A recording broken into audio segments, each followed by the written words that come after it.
The plastic feels alien in my hand. Cold, unyielding. The machine stares back, indifferent. Declined. Again. A small beep, loud in the sudden silence of the grocery store line. My heart stutters, a panicked bird against my ribs. The cashier's eyes flick up, then down, a flicker of something I can't name, but feels like judgment. My cheeks burn. I try the next card. Declined. The next. Declined. Each one a small, sharp blow. The cart sits there, a monument to everything I suddenly can't afford. Bread. Milk. Toilet paper. Basic human needs. Cut off. Just like that. The air feels thin, metallic. A trapdoor opening beneath my feet. And I know, with a sickening certainty that steals the air from my lungs, who pulled the lever. He did this. My husband.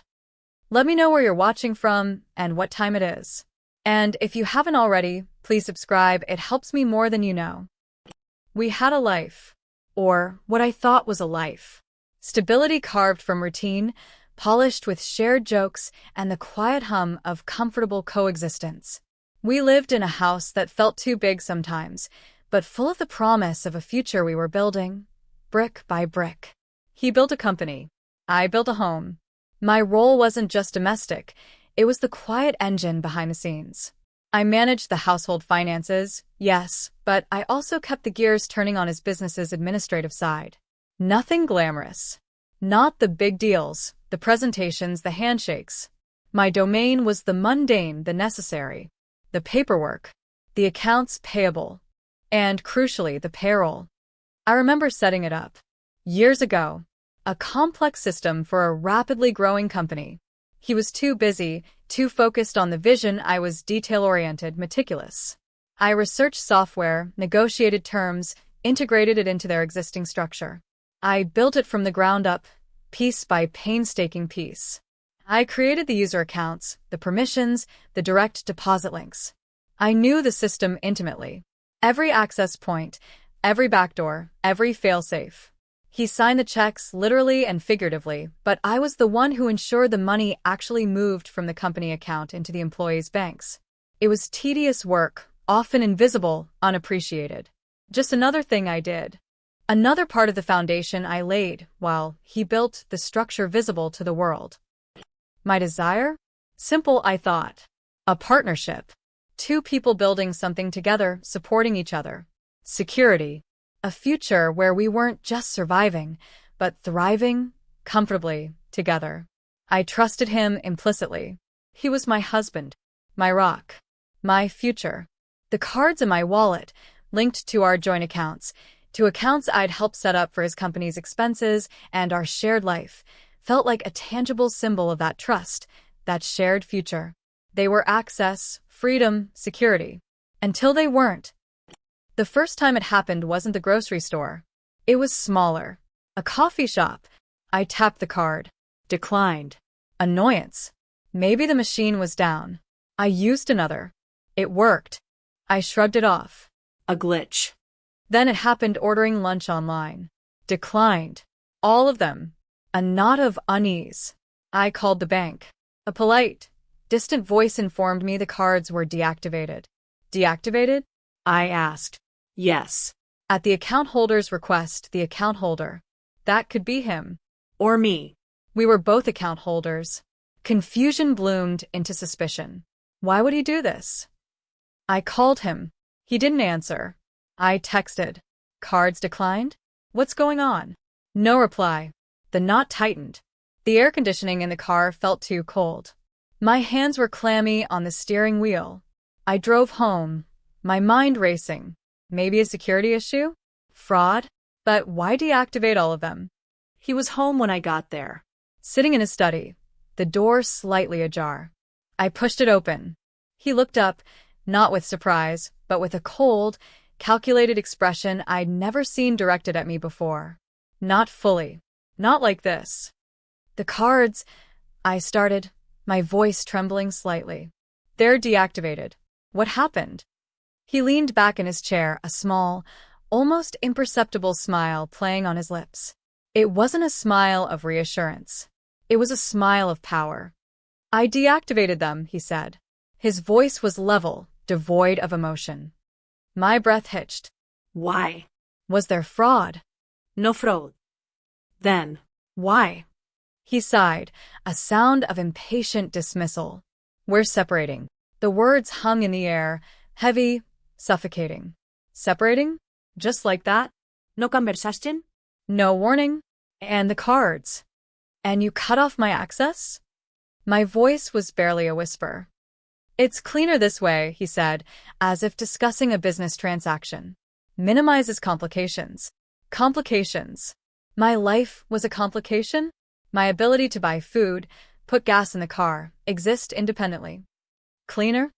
I echoed, the word feeling obscene. You cut me off completely? With no warning. You'll get what you're entitled to, he said, waving a hand dismissively. Eventually. Through the proper channels. Proper channels. Meaning lawyers. Meaning time. Meaning while the proper channels sorted things out, I had nothing. Absolutely nothing. He hadn't just initiated a separation, he had initiated a siege.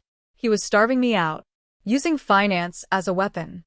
The early struggles were a blur of panic and humiliation. I scoured the house for forgotten cash. Found a few crumpled bills in old coat pockets. Enough for a loaf of bread, a carton of eggs. I canceled subscriptions, services. Called the utility companies, pleading for extensions. My phone, still thankfully on my plan, felt like a lifeline, but also a symbol of my precarious situation. How long until he cut that too? I called friends, swallowing my pride, asking for small loans. The shame was a hot, tight band around my chest. Explaining felt impossible. How do you explain that the man you built a life with suddenly locked you out of existence? Some were sympathetic, offering what they could. Others were hesitant, unsure, probably wary of getting involved in a messy divorce. The isolation began to set in. He wasn't just cutting off money, he was cutting off resources. Access to the car, it was in his name. Access to the house, he changed the alarm code, though thankfully not the physical locks yet. Every interaction felt like a negotiation for basic needs. I needed toiletries. I needed food. I needed petrol. He would leave small amounts of cash, like an allowance, accompanied by curt texts that felt like demands. Here's enough for the week, not a gift. A controlled distribution. His confidence grew with my perceived helplessness. He became bolder. He started sending legal documents, drafted by his high-powered lawyers. They painted a picture designed to minimize my contributions, my claim.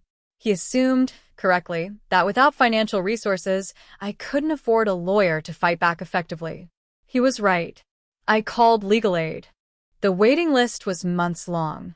I felt the walls closing in. The rising challenges felt relentless. It wasn't just the lack of money, it was the constant anxiety, the sleepless nights, the gnawing hunger that wasn't just for food, but for control over my own life. Every time my phone pinged, I braced myself. Another condescending text. Another legal threat? He was enjoying this. I could sense it in the tone of his messages, the casual cruelty. He had leverage, and he was pressing down with all his might.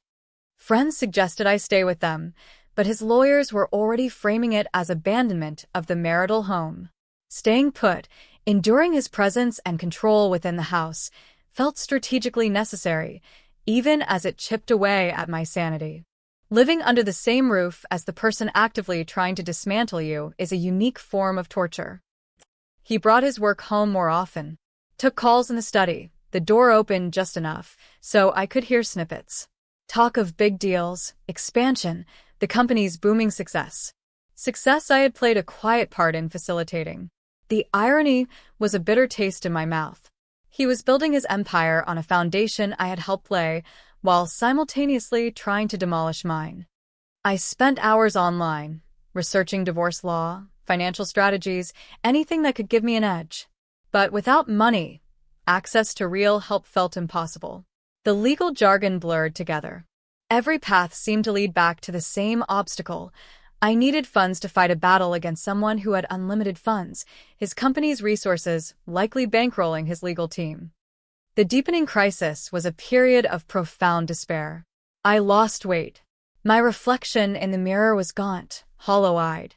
I was a ghost in my own home, flinching at every sound, every interaction with him a performance of forced calm, while inside I was screaming.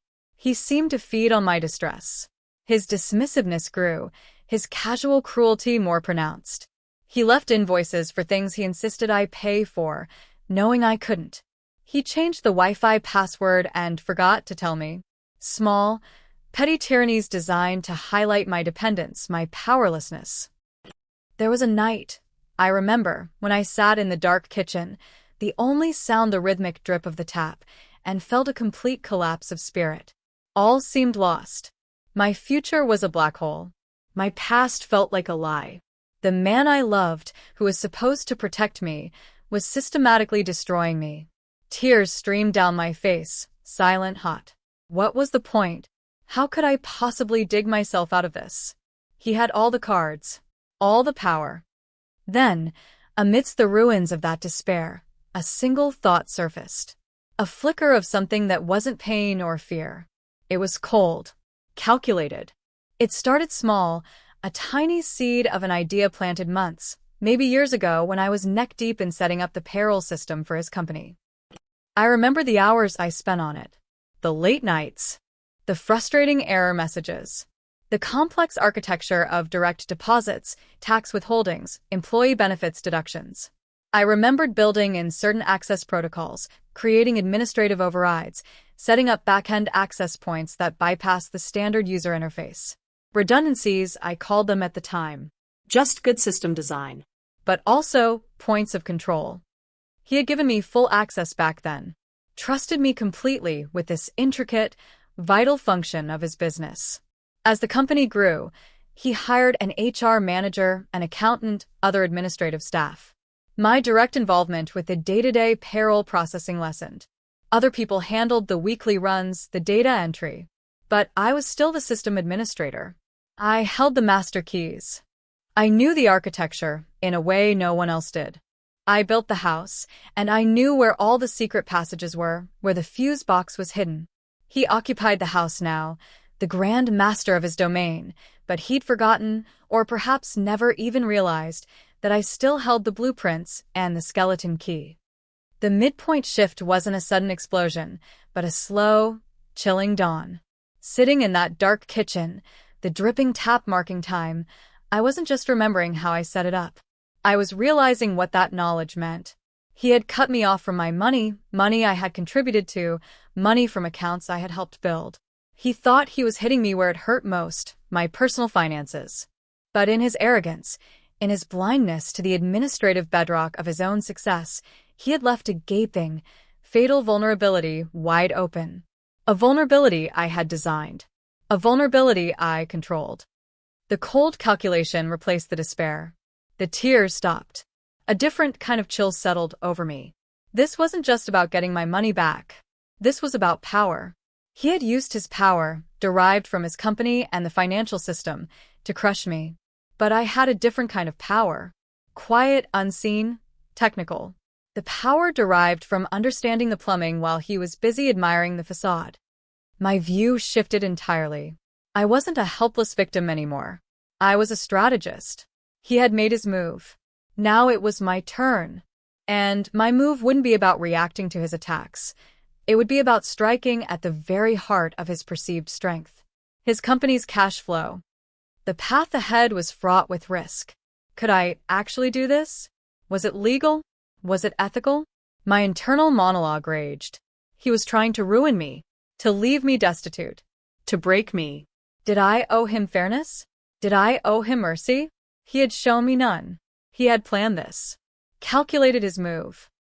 The turning point was the moment I stopped asking myself if I should and started asking myself if I could. And how? The risk felt enormous, but the alternative was absolute defeat. Lingering, humiliating, financially crippling defeat. I chose the risk. I chose to fight back. My determination hardened like ice. I began to work in secret. My days were still filled with the performance of enduring his petty tyrannies, of appearing defeated and compliant.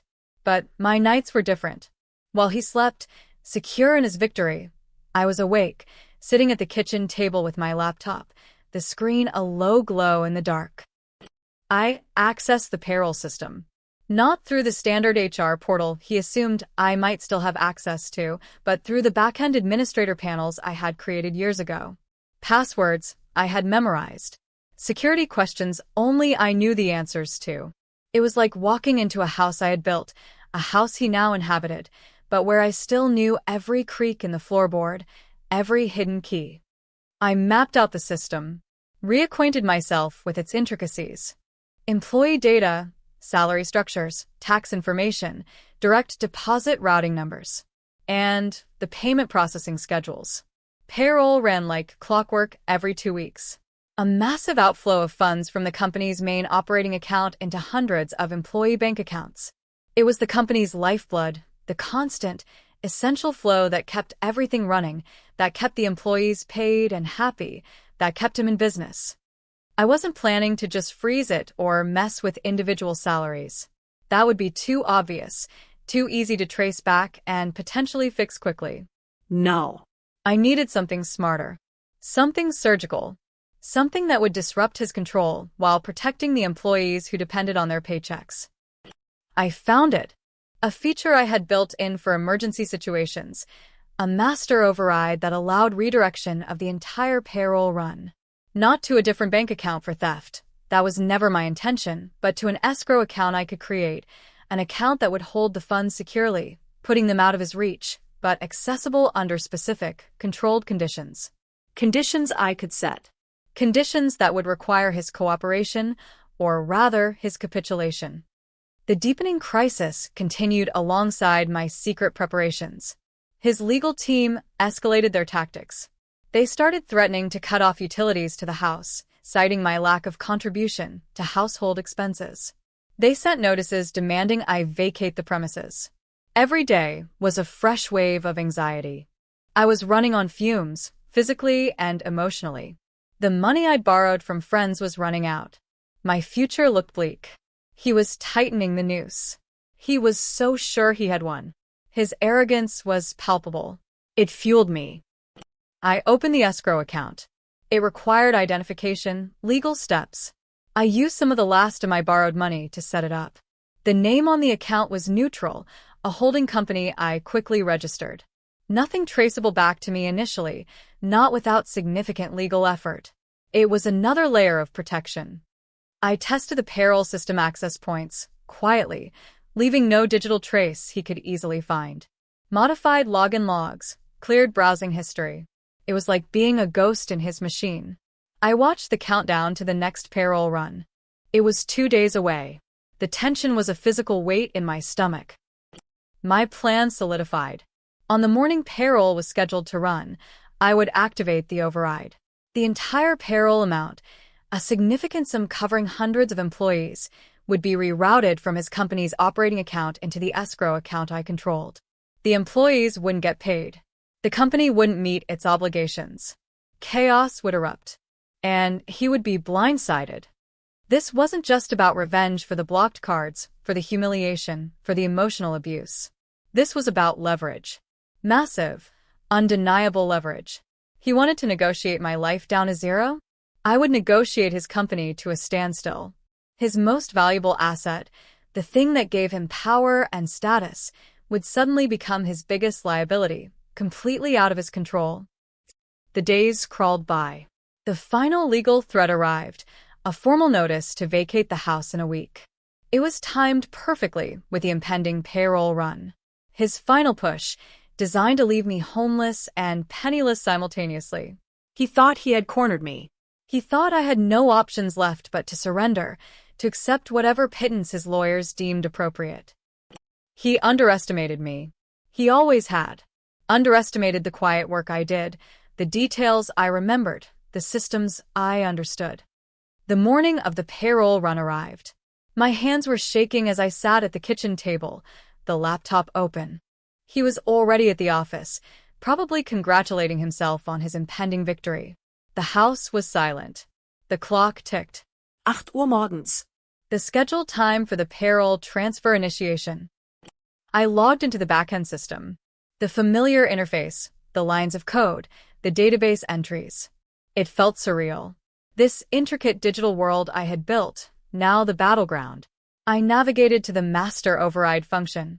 A few clicks, entering the required credentials. My finger hovered over the final confirmation button. This was it. The point of no return. Activating this would send shockwaves through his company, through his life. It would expose his vulnerability in the most public, financially devastating way possible. His employees would be unpaid.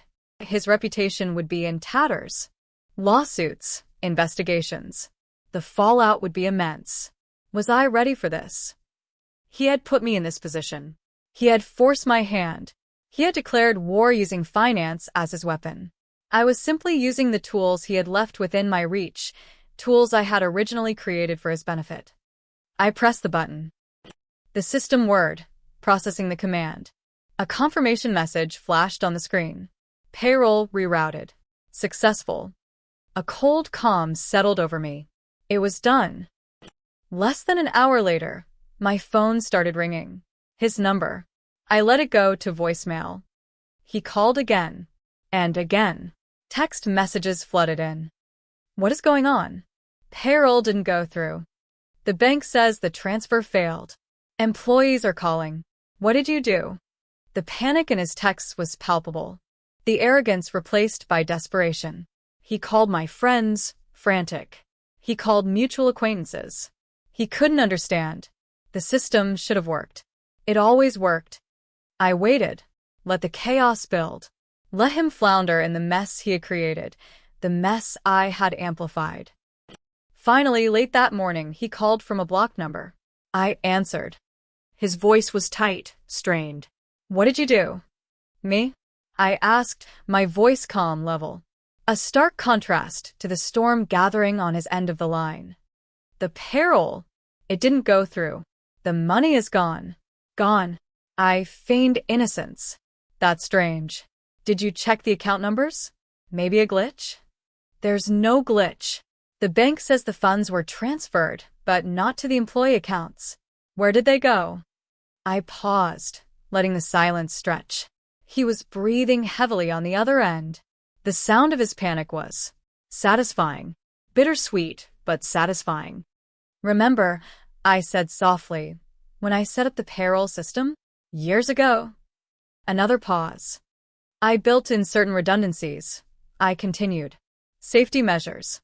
Overrides. Silence. He was starting to understand. Or maybe the horrifying possibility was just beginning to dawn on him. You don't have control of the funds anymore, I stated plainly. Ido. The gasp on the other end was audible. Disbelief. Rage. Fear. You. You can't do that, he spluttered. That's illegal. I'll ruin you. You were already trying to ruin me, I pointed out, the dry humor entering my voice for the first time in weeks. Remember? Blocking my cards? Cutting me off? Trying to starve me out? This is different. Is it? I challenged. You used your leverage, financial control, to try and destroy my life. I used mine, technical control, to protect myself. And to ensure your employees eventually get paid, once this is resolved. This was the plot twist that blindsided him. He thought my domain was the household budget, maybe a joint savings account he could easily freeze. He never, not for a second, considered that my quiet work in the background of his company had given me access to the very heart of his operations' financial flow. He had underestimated me completely. He had seen me as a dependent, easily neutralized. He never saw the architect standing behind the curtain. The funds are safe, I explained, keeping my voice calm, authoritative. In an escrow account I control. The employees will be paid, but not until you agree to certain terms. Terms? His voice was a strangled whisper. My terms, I confirmed. An equitable settlement. Access to funds while we negotiate. And no more threats. No more legal games funded by the company you can't currently pay your employees with. He ranted. He threatened. He pleaded. The man who had been so confident in his power just hours before was unraveling. His company's survival depended on that payroll. His reputation, everything he had built, was held hostage by a system he didn't understand, controlled by the woman he had tried to break. The aftermath wasn't a clean, victorious fade-out. It was messy. There were furious calls from his lawyers. Investigations. But my position was strong. The funds were secured, not stolen. I had clear evidence of his attempts to financially cripple me. The optics were terrible for him. The successful businessman unable to pay his staff because his estranged wife, whom he'd cut off, held the keys. The employees, when they eventually learned the truth, weren't exactly sympathetic to him. We negotiated. Hard. But the balance of power had shifted dramatically. He was bleeding employees, facing potential lawsuits from staff and vendors, his business in turmoil. I, on the other hand, held the key to resolving his immediate crisis. I got my equitable settlement. It wasn't everything, but it was fair. More than fair, considering what he had intended. I ensured the employees were paid. Not through him, but by releasing the funds from the escrow account myself, directly to them, bypassing him entirely. It was a final, quiet assertion of my control. The divorce went through. The house was sold. The life we built together was dismantled, but I walked away with the means to build a new one. He lost his company, or at least a significant part of it, sold off to cover the chaos and legal fees. His empire crumbled, not from external forces, but from a vulnerability within, a vulnerability he had overlooked and underestimated. The emotional closure came slowly. There wasn't triumph, not really. More a profound weariness, a sadness for the loss, for the betrayal, for the person I thought I knew. The man who had been my husband was gone, replaced by a stranger capable of chilling cruelty. But alongside the sadness was a quiet strength. I had faced the abyss and found a way back. I had been pushed to the brink, and I had pushed back, not with brute force, but with intellect and the quiet power of knowing the system better than the man who owned it. The lessons learned are etched deep. Trust but verify. Understand the foundations, not just the facade. And never, ever underestimate the person doing the quiet, invisible work behind the scenes. He blocked my credit cards, thinking he had won. He didn't know I held the keys to his entire kingdom. If this story hit close to home, I'd love to hear your version. Drop a comment with where you're listening from and what time it is. And subscribing helps bring more of these stories to life. Thanks for being here.